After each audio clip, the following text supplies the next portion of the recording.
All okay? Yep. Okay, shall I do English first? Yes. Then when you ask in Malay later on, I will do it in Malay. Yeah? All right. Let me make some statements first. Some members of my team may join in with their own statement in case I forget some of them. Eh?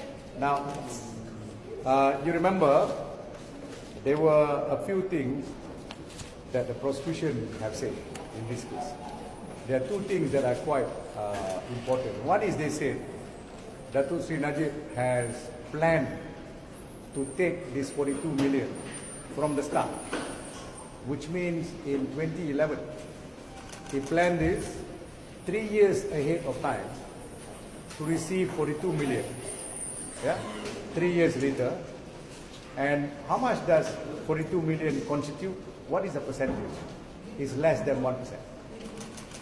Okay? Even if you sell a house, you sell properties, you sell land, or you do a brokerage of commercial deal, minimum you take is about 3 to 5%. Right? And why 42? Because it is not exactly 1%. It's less than that. It's 0 point something percent. Why that amount? Why does he say he wants 42 million? So the prosecution cannot answer this. Okay? But we have raised this. Okay?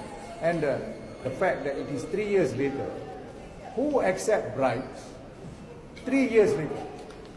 Nobody does that. Yeah? If I want a bribe, I want a bribe now.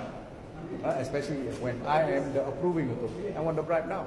Why should I wait for three years later? It doesn't make sense. That's number one. Number two, they say when Datuk Sri Najib was informed by Ang Sulin and another person, he was shocked. In fact, he was visibly shocked that some of this money was alleged to be coming from SRC. The prosecution said that was a drama. But the witnesses never said that was a drama. Ang Sulin said he was genuinely shocked. So where did the prosecution get this idea that it was a drama? You see, because the prosecution were not there. The witness was there. And the witness said he was genuinely shocked. Right? So these two, I want to say from the start.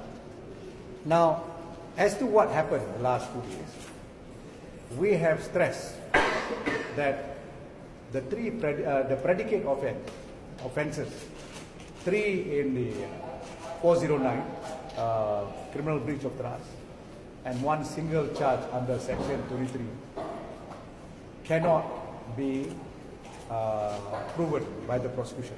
In fact, defense cannot be called.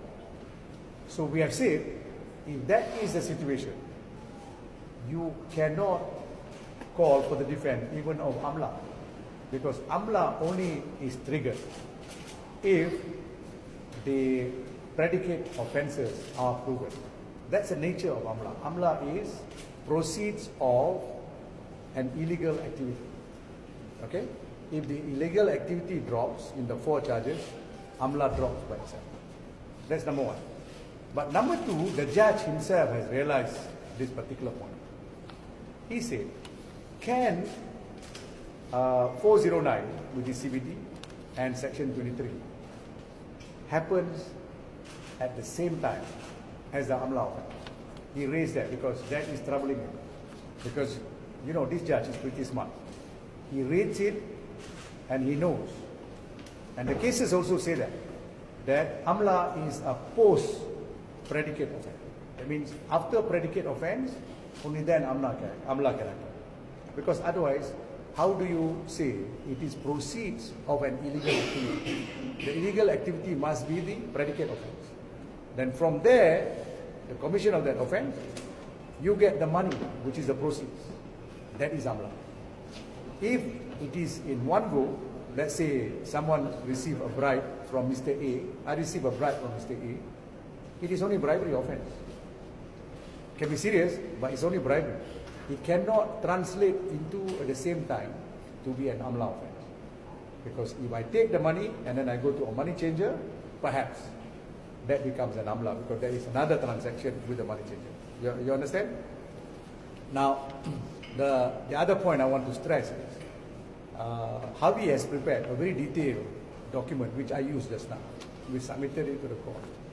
There are more than 42 instances, points, that show that Datuk Sri Najib could not have the knowledge and could not have the guilty knowledge in literally accepting money that he thought to be donation, when he should have known it is in fact from SRC. Okay, this is what they allege. They allege that he knew this was SRC money. We're saying, no, as far as he was concerned, he was led into thinking that it was all donation money. And we have led evidence to show you that more than 700 million came in as donation money, more than that. Okay? And subsequently there was some more that came in. So when the prosecution said there was a gap, that when the 42 million came in, there was actually completely empty in his account, that's not true. Okay? We have shown that, we have proven that. And all the 42 instances, like for instance, sending back the money. Who takes money and send it back? It doesn't constitute a guilty mind. And then when you open all your accounts, all the 4 accounts, the first one and then the second 3 accounts, you inform Bank Negara, you inform nothing less than the Bank Negara governor, because the head of M-Bank actually went to see Tan Sri Zeti and informed him that this is what the Prime Minister wanted to do. So if you want to do dirty dealing, 42 million you want to accept, 42 million you can take it in cash. It is not such a big amount. And if it is converted into perhaps say Singapore dollar, you can literally put it in one bag. Why do you want to put it in an account and expose yourself? You see, there are a lot of circumstances. There are more than 42 instances. Alright? Okay, I want to give you that, apart from the technical argument that a lot of what they quoted are merely hearsay. Hearsay means they are not admissible. You cannot consider that for the prosecution case at all. Alright? Okay, as a starter, I want to say that. I think Shafee want to say something else. There's a lot of issues in this case that ultimately the court will have to consider. And they are serious issues, they're very serious issues. Part of it is how the fire was fueled. The fire was fueled because everybody was told that there is, I think the word that were used was first of many kleptocracy cases, a phrase coined specifically for this. Now, that's one issue. But then the other issues that they'll have to face is ultimately one of the witnesses that the prosecution relied on to suggest that money from SRC was moved through some form of act or involvement under Datuk Sri Najib. Even before he came to court, said, actually I don't know anything about the financial transactions. But then, after Datuk Sri Najib was charged, another statement was taken from him by the IBCC. This time he said, no, actually I signed all the documents. I signed all the documents because somebody told me this. So, even at that stage, on the day he already came and testified here, he had already changed his statement twice. So that's something very serious for the judge to consider. And, nobody's saying one way or the other, but it's serious. Throughout these 60 days, a lot has been said about the conduct of Datuk Sri Najib. But we've also, quite a part of that, forgotten the fact that in this case, the prosecution actually don't have any qualm that there was Arab donations. Their point was that Arab donations had finished sometime mid-2014, so anything after mid-2014 is questionable. And that's interesting, because if you accept that before 2014 there was Arab donations, then everything that was said to you was true. And well, at that stage, 2015, 2016, the point in time that it started becoming untrue was when political fire was raised. So, where lies the truth is not just is something for the judge to consider, but also for all of you. Where lies the truth? Because it's not as clear as it was all made to sound. Right? Any question? What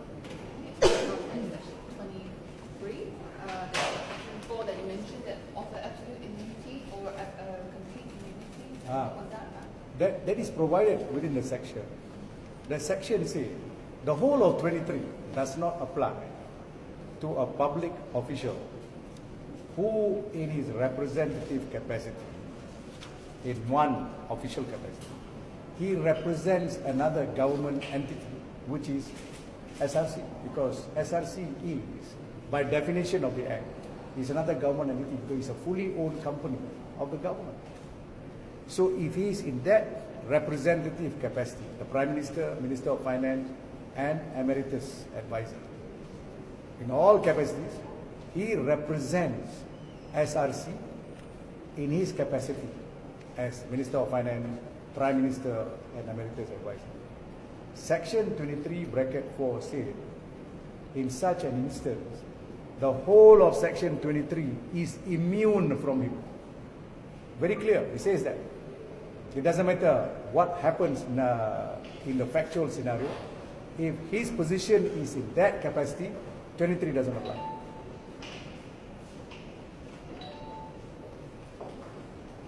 Anything else? I want to tell you also, this question about why Datuk Sri Najib never lodged a police report. Now it's very important because you must remember, he came to know almost about the same time when the rest of the members of the public came to know. Sarawak report and all that.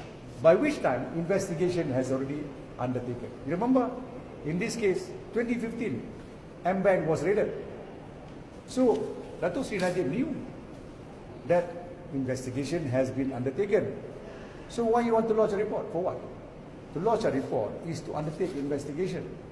But he does not want to fall into a trap. Like how or what happened to Datuk Sri Anwar Ibrahim. Datuk Sri Anwar Ibrahim lodged a police report about Umi Hafilda, and then investigation was undertaken and he was charged for interfering with investigation. So Datuk Sri Najib did the right thing. Don't lodge a police report because report is already there, investigation is ongoing. Don't interfere. Let the police investigate. Second, I want to tell you is this. You remember they say, why did Datuk Sri Najib not allow the MOF number 2 go to Switzerland? He did not say you do not go. He never said that. He just say, I think hold on or something like that. No need. He said no need because there's only a team that has gone to Switzerland. You remember Tan Sri Ismi said he brought some members of the board and they actually confirmed the money is there. Alright? Now, the same question you want to ask. The current government has been in government more than 1 year. How come they never brought it back? Now the exchange rate is so good. If you bring it back, you actually solve the current problem. Bring it back. Now it is 1:4. That time it was 1:3. So you get, 25% more worth of your money if you bring it back now. The current government never brought it back. So are they also having some agenda? Okay? There were due process. By the way, the 3 letters showing the donation. Four letters. 4 letters. For this SRC trial, was it submitted as? Yes. It was as well. Not just submitted.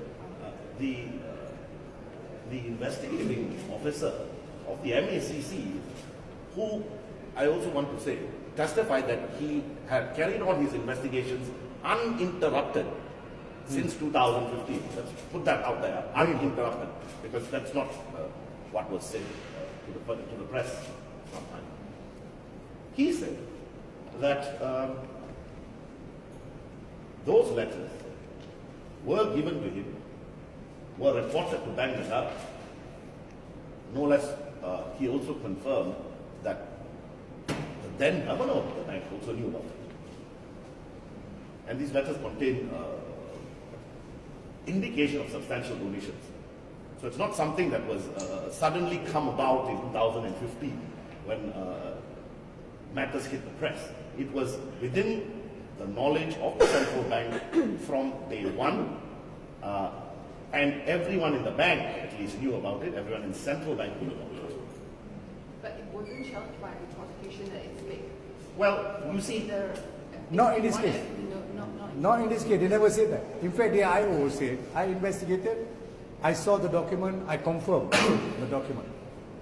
Well, confirmed in the sense that it does exist. What the IO did say was there were investigations to go and ascertain whether or not these documents did genuinely come from the Saudi side. There were investigations, but those investigations were inconclusive. That means nobody said it's mine, nobody said it's not mine. Food for thought, again. Maybe one more thing that you all also need to consider, because a lot of them said, and you know, I don't want to name names, some of the members of the press have come up to me and really said that, you know, throughout these 60 days that we've been here, they can't actually report what really happens in court because their editors don't allow things that are favorable to the defense. It flabbergasted me because we are under obligation to report free and fairly. And that's the same thing that was happening pre the last election, just in a different way, in case all of you all don't know. But the point being, ask yourselves this, the simple explanation and the hard explanation. Who actually was in control? Because if we take it at its highest, the person who is in control is the guy who's run away. Now, that's the simple answer. Any question? Any other question? One of the points that was raised during the submissions even was the admission of receiving the 42 million in the civil suit. Okay, that one is best explained by Habib because he dealt with it. Yeah? Then I will add something. Thank you for asking that question, because I didn't want to. Now, let's understand this document. In 2015, after the Sarawak report published the fact that 42 million coming from SRC ended up in accounts registered in the name of Najib. And they published this before anybody else knew. Where they got it from, we don't know. In fact, the Bank Negara witnesses, if I remember correctly, they admitted that, look, there would have been some leakage at the bank. This is banking information. I mean, as scandalous as it sounds, somebody in the bank actually let go very, very secret information about moving the account. But no, man, that aside. So that's what July 2015. Sometime later, Tun Ling issues a statement in a function, sort of suggesting that dia angkat orang punya duit, I paraphrase. And so that Datuk Najib, realizing that, look, that's quite defamatory, issues a suit, a civil suit for defamation. And he says, look, what you're basically saying is I appropriated public funds. Because he said, they are orang punya duit. Now, the long and short of it is this. In 2015 then, there was affidavits filed by both sides where Tun Ling said, look, the basis of my information is the Sarawak report. And that was Najib that says, look, I don't deny the financial transactions, I've come to find out about it, right? But I didn't know about it. I didn't know it went through two accounts. Maybe the wordings were not as precise as it could be. I mean, English is a funny language in that sense. But it's not to say that that affidavit, doesn't contain holistically the position. And the position is, I'm not making a statement to the public because I don't want to effect investigations that have already been undertaken, or being undertaken, I'm so sorry. And we're not talking about small investigations. This was the MACC, the Attorney General's Chambers, the Central Bank, and the Royal Malaysian Police. That's everyone who's anyone already investigating into these accounts. And he says in this affidavit, I am not making a statement to the press because I don't want to effect this investigation. Now, I also was there at that time, and I asked the question, why is the Prime Minister not making a statement? I didn't know. We thought his silence was something to hold against him. But now you come to realize it wasn't. And then it makes sense, because if he had made a police report, then they would have said, oh, the Prime Minister is pressuring the police. You know? Okay? So what do you expect on November 11? Your best case is get acquitted. They get acquitted without defense being called. Without defense being called. Or it could be. That's the best case, worst case. I mean, anything can happen, you know. Yeah. Or there could be some charges that are acquitted. Some charges, I can't imagine which charge you can call for the defense because all the charges are poorly, the prosecution led very poor evidence. That's why we attack on. I can't imagine. It's almost like tossing a coin. Okay? Any other question before I go into Malay?